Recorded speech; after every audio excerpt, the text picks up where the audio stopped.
Hola amigos, welcome to Life for Living Well channel. Please subscribe to keep the channel going. You can also check us out by visiting our website on www.lifeforlivingwell.com. Sit down and enjoy the helpful topic for this week.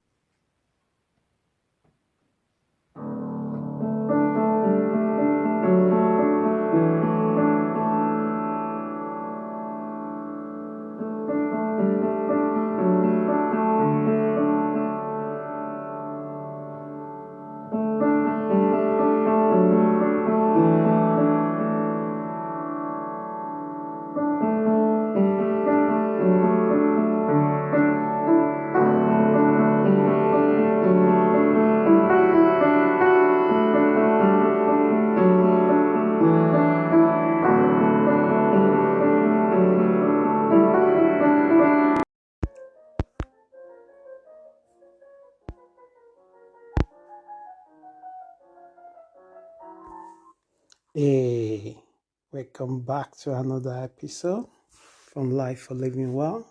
My name is Richard, and the topic I have for you this week, I call it Resistance to Truth. But before I jump into the topic this week, I quickly want to say if you like to know more about what Life for Living Well does as a community, you can check us out on our website at www.lifeforlivingwell.com. So let's get started. I'm just going to go quickly through the topic without overstretching it. So what is resistant to truth?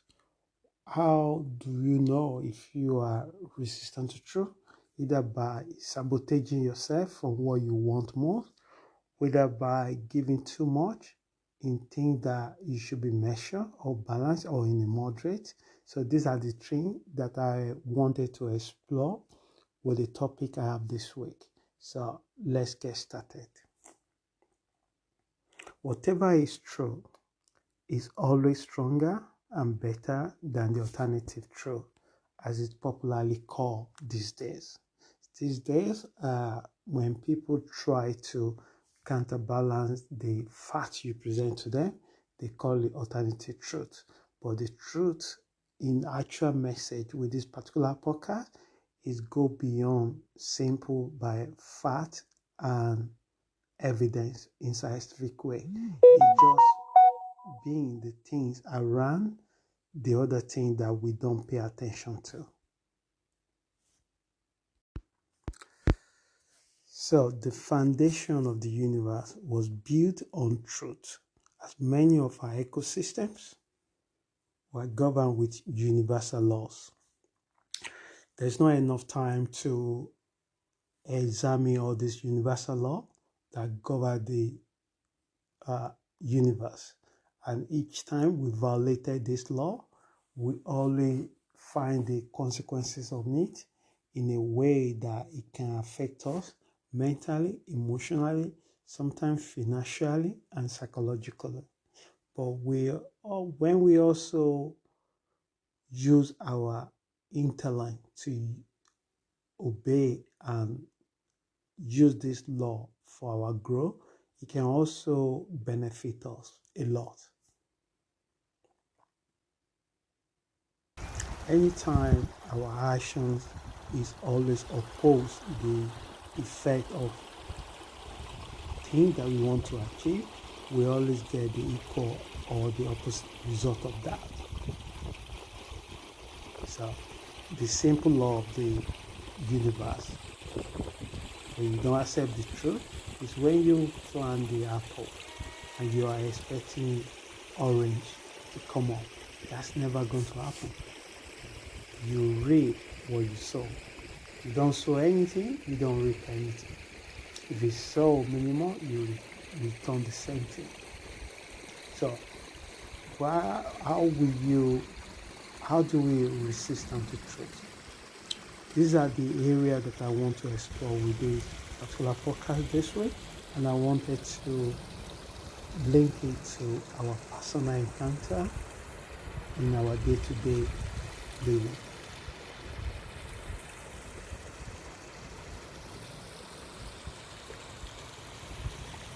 Nevertheless, we are not always ready to face the consequences of our breaking the rules, either knowingly or unknowingly. But the result may be fruitful or fruitless, depends on our trajectory actions. Many times we do a lot of things in autopilot. We don't really spend time to reflect on our actions or what we wanted to get in return in the way our behavior. So we let our emotion driven our actions. So anytime our emotion become a master over us, he is not a great master. He make us making an impulsive decisions that are giving us a short time satisfaction, but it also create a load of different problems for us. Either it damage our relationship that we cherish so much, or it make us lose control of our finances in a way that it also damage our well-being. So anytime we are resistant to what is truth, we always attracting the opposite of truth. And today we even more live in a challenging times where there's so many things that appear as a truth, but they are just an illusion of truth. And many people can differentiate between the shadow and the real thing. And when we are chasing illusion of truth, it's like we are chasing the shadow. The same example is someone that finds a lot of money in the dreams, and then he wake up and refuse to work hard or using his intellect to create the kind of wealth that he wants. That such a person will remain poor or in poverty in a way that he also damage to his well-being. So, how do we embrace truth in our own personal life, in our connection to other people? It is impossible to hold somebody accountable to what we are not able to offer ourselves first. Sometimes truth is not easy or easy thing to accept if you are using our internet alone. But once we work on ourselves, it's more encouraging to embrace truth in our life. Sometimes the truth can be so ugly, sometimes the truth can be so painful, but only truth can set us free. Can set us free from historical pain or generation trauma. Only truth can set us free. And how does the truth set us free? It's what I will dive into toward the end of this particular episode this week. Today, in our world, we as humans, we have attached great pride and ego into our achievement of things, and doesn't matter often how it was made. We don't care how somebody make it, in as much they can flash it on Instagram or Facebook, or the kind of car we're driving, or the kind of houses that we're living, or the kind of clothes or shoes that we're wearing. And we put so much our identity to things like this, which is illusion. This is not true. This is not who you are. It might be this is what you want to be, but this is not who you are. So these are the things that are hiding exactly what we are. So if you actually face the truth and answer the question ourselves, who I am, and we're patient enough to find the answer to this question, we might not really like what we say or what we know, but it's a beginning where we can work on these things and make ourselves become what we want to be.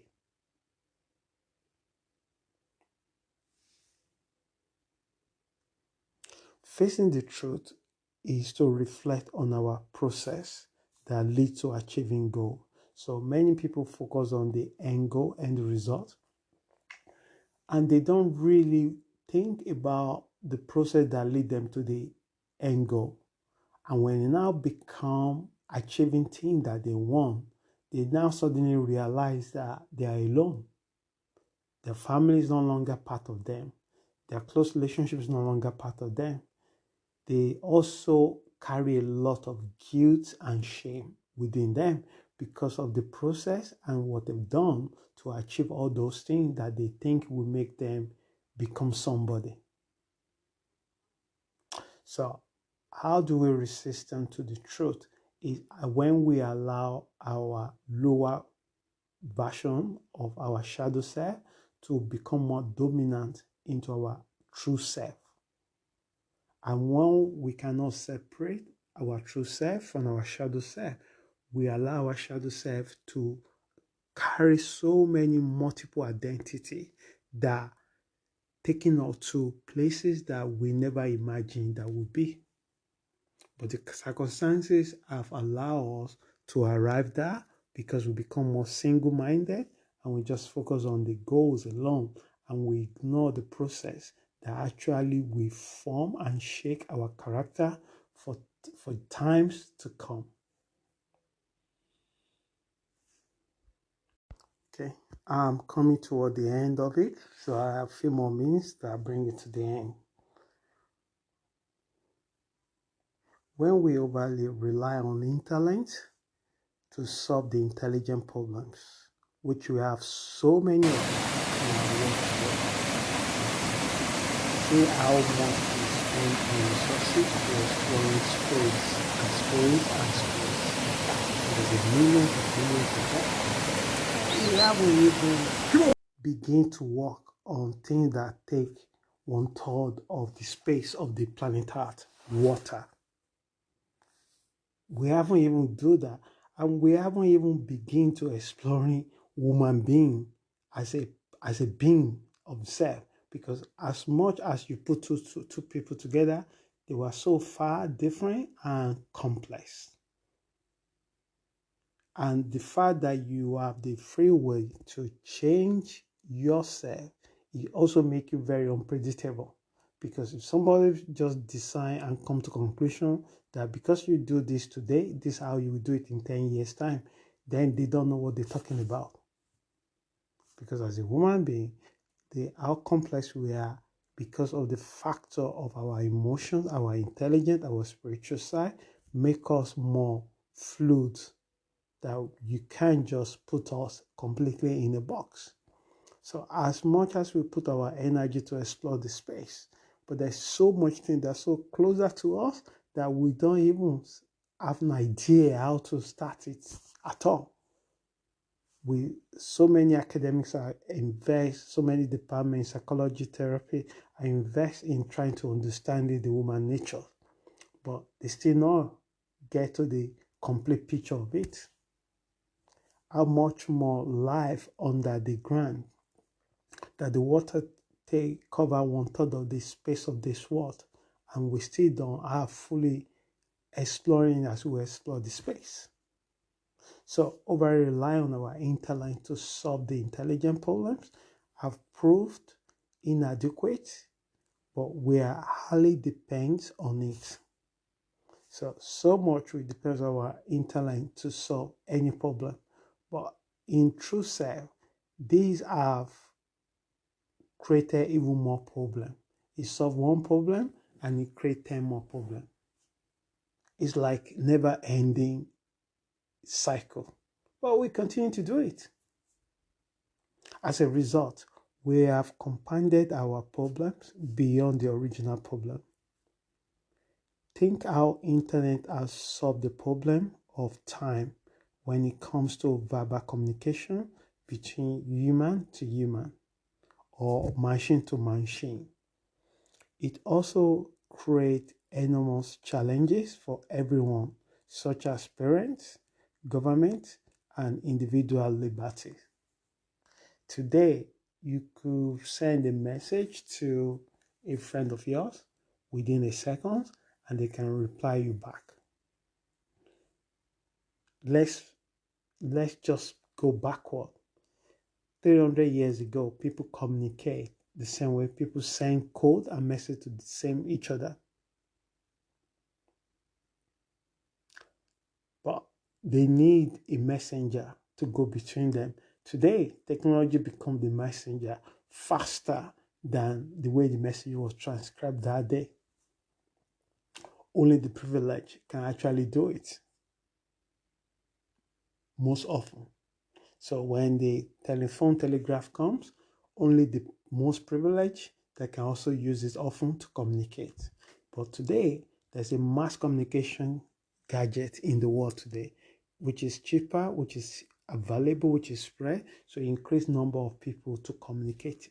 So for that reason, we also see so many abuses that are around it. We also see when people have not educated themselves how to use something properly, they also can use it to damage themselves, damage their self-worth, damage their mental health, damage their emotional well-being. So as the internet is helping us to solve one problem, it also open or attract more problem into it. So our internet gather facts, conclude that we know it all. So when we collect a lot of facts, we try to celebrate how knowledgeable or how much we know about a particular thing, but we probably just know a bare minimum of it. But only new bias surface. Many relationships, business, and individual life have lost as a result of strong attachment to intellect. And you cannot see beyond where you are as a person. I always use this, especially when someone makes some decision and you wonder how could somebody so intelligent and do things like that.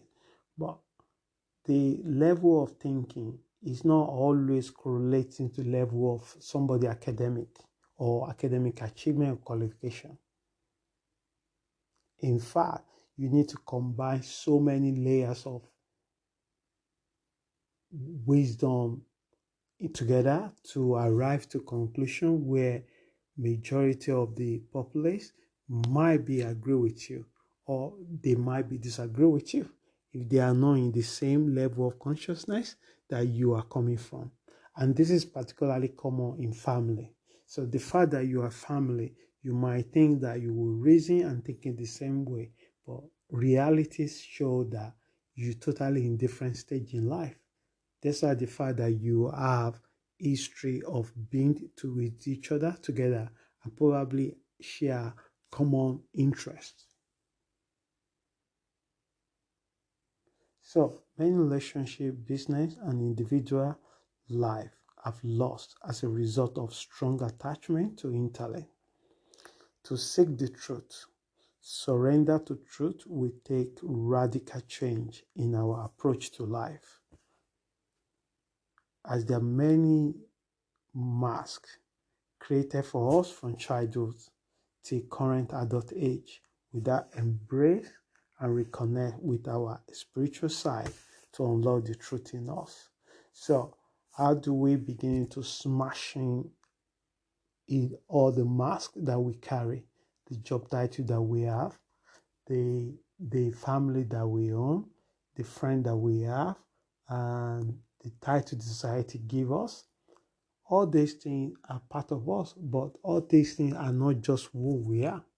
It's just part of what we are. So until we begin to face the truth, we will be hiding around this mask, and then it will limiting us to live a full potential life that we are destined to live. One way of breaking this is to embrace your spirituality side. It's totally different to a religious side. Spirituality side, it could actually start with simple thing of self-loving. When you're loving who you are, when you loving other people the way they are, not the way you want to see them. And this is how the problem comes. Because when you say, oh, I really care about people, or you actually say you care about yourself, because every time you try to give them something and they rejected it, you take it personally. You feel upset, you feel disappointed, you feel sad. And then you didn't love them because anytime, for example, anytime you walk outside, you saw a flower and you cut that flower to take it to your house. If you ask that person, they will tell you, oh, I love that flower. In reality, they don't. They just like it. When you love something, you don't just uproot it away because that is already living well where it is. And it's not only for you. There's other people that will appreciate the beauty of that flower. But now you are now putting it in your own garden alone for you to enjoy it for yourself and your family. So this is the way I can put this to you. So, however, to bring this to the end, I would say, how do we seek the truth? You must want to do what is right. You will be confronted with all sorts of social dilemma. How you balance this process may lead you to real truth. A great teacher once said, you shall know the truth, and the truth shall set you free. So when you are in truth zone, you begin to see the things the way it is, which is liberating. May you find the truth today. So I hope this podcast helps someone today. And if you like to know one way or two things about this community, you can check us off on our website. Have an amazing week, and please stay safe. Ciao, hasta luego, and hasta pronto.